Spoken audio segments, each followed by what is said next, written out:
Tahukah anda, Marvel Studios sebenarnya bermula daripada sebuah syarikat yang hampir tidak mempunyai kawalan terhadap filem watak mereka sendiri. Sebelum wujudnya MCU, Marvel terpaksa menggunakan strategi yang sangat berbeza. Ini sejarah bagaimana Marvel Studios dilahirkan. 1993, Marvel menubuhkan Marvel Film untuk mengembangkan watak Marvel ke industri perfilman. Namun, Marvel ketika itu berdepan dengan masalah besar. Mereka tidak mempunyai modal dan infrastruktur untuk menghasilkan filem blockbuster sendiri. Jadi, hak beberapa watak mereka dilesenkan kepada studio lain. X-Men kepada 20th Century Fox, Spider-Man kepada Sony. Strategi ini memberikan hasil kewangan kepada Marvel, tetapi pada masa yang sama Marvel tidak punya kawalan penuh terhadap penerbitan filem tersebut. Kemudian pada awal 2000-an muncul satu idea yang berani. Marvel perlu menghasilkan filemnya sendiri. Idea ini dikaitkan dengan David Meister yang melihat potensi untuk Marvel mengawal sendiri produksi dan keuntungan daripada filem mereka. Masalahnya ialah modal. Pada tahun 2005, Marvel memperoleh pembayaran sekitar $525 juta daripada Merrill Lynch dengan hak beberapa watak Marvel digunakan sebagai cagaran. Marvel kini mempertaruhkan asetnya sendiri. Jika projek ini gagal, Marvel boleh mengalami masalah jauh yang lebih besar. Kemudian pada tahun 2007, Kevin Feige dilantik sebagai Presiden Marvel Studio. Feige mempunyai visi yang lebih besar, bukan sekadar menghasilkan filem superhero, tetapi menghubungkan filem-filem tersebut dalam satu dunia yang sama. Pada tahun 2008, semuanya berubah. Iron Man, filem ini menjadi produksi pertama Marvel Studio dalam era moden dan memperkenalkan Robert Downey Jr. sebagai Tony Stark. Kemudian muncul satu babak selepas kredit, iaitu Nick Fury muncul dan satu ayat tentang Avengers. Pada ketika itu, Marvel sebenarnya sedang memberi petunjuk bahawa sesuatu yang jauh lebih besar sedang dirancang. Tidak lama kemudian, Disney melihat potensi tersebut. Pada tahun 2009, Disney mengambil alih Marvel Entertainment dalam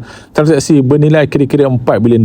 Pada tahun 2015, Marvel Studio diletakkan terus di bawah Walt Disney Studio. Kevin Feige pula terus menjadi tokoh utama dalam pembentukan Hala 7 MCU. Jadi sejarah Marvel Studio sebenarnya bukan bermula daripada Avengers. Ia bermula dari satu keputusan berisiko. Daripada menjual hak watak kepada studio lain, Marvel memilih untuk menghasilkan filem mereka sendiri. Dan keputusan itu bermula dengan Iron Man.